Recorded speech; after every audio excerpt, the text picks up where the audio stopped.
Hi guys, so today we're going to be making gorditas.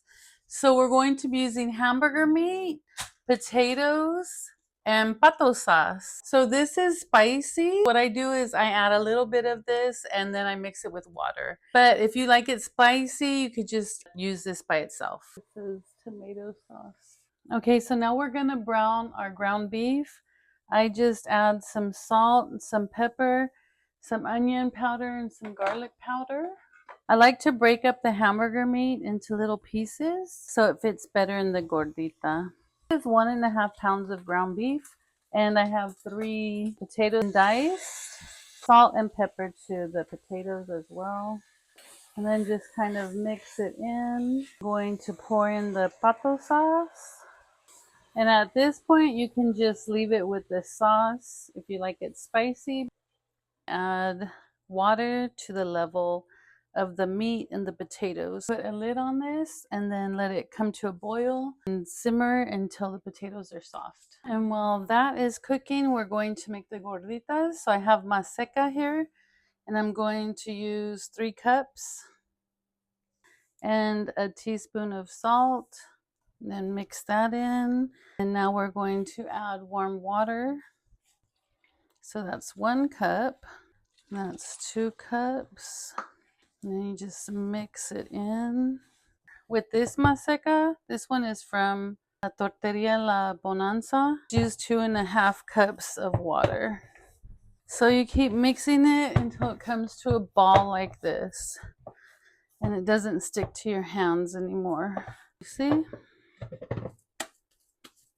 Like that. So now we're gonna make the gorditas. So I'm going to spray a little bit of canola oil onto my comal because the food kind of sticks on it. If you have a griddle that is like a nonstick, you don't have to do that stuff.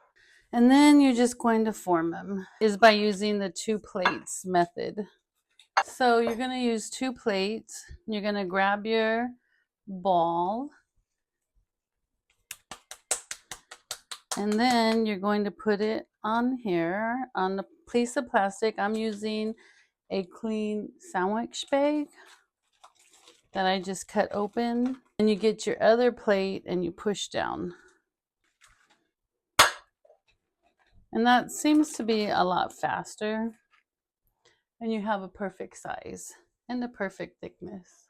So that's how I'll be doing them. Making my ball. Putting it on the plate. And then smash.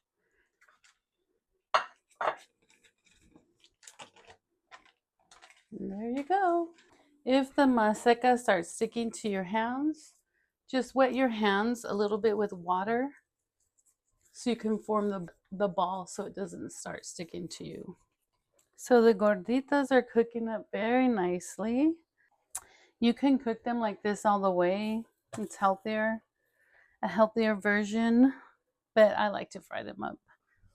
So this one is ready to take off. It's like halfway cooked. And since I'm going to fry it, it'll finish cooking all the way.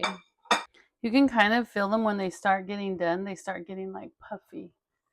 They feel puffy and not as solid and thick. I'm going to take them off since they're halfway done. And I'm going to finish cooking them in the oil.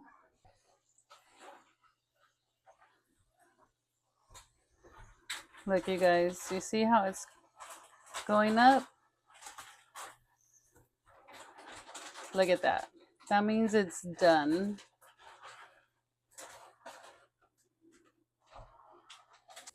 And if you leave it too long, it will crack like this one did. So what you're going to do next is you're going to cut it open halfway.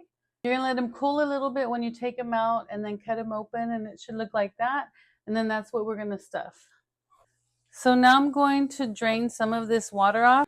So you take your open one. We're going to fill it. So you want to, that's why I dumped the juice out. Get a slotted spoon. Take the juice out and put the filling inside.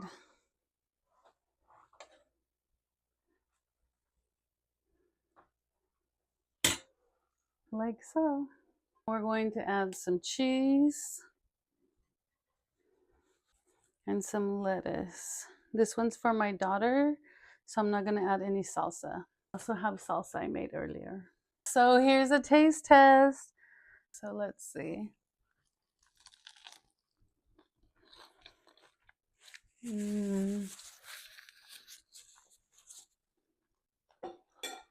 Delicious and not spicy.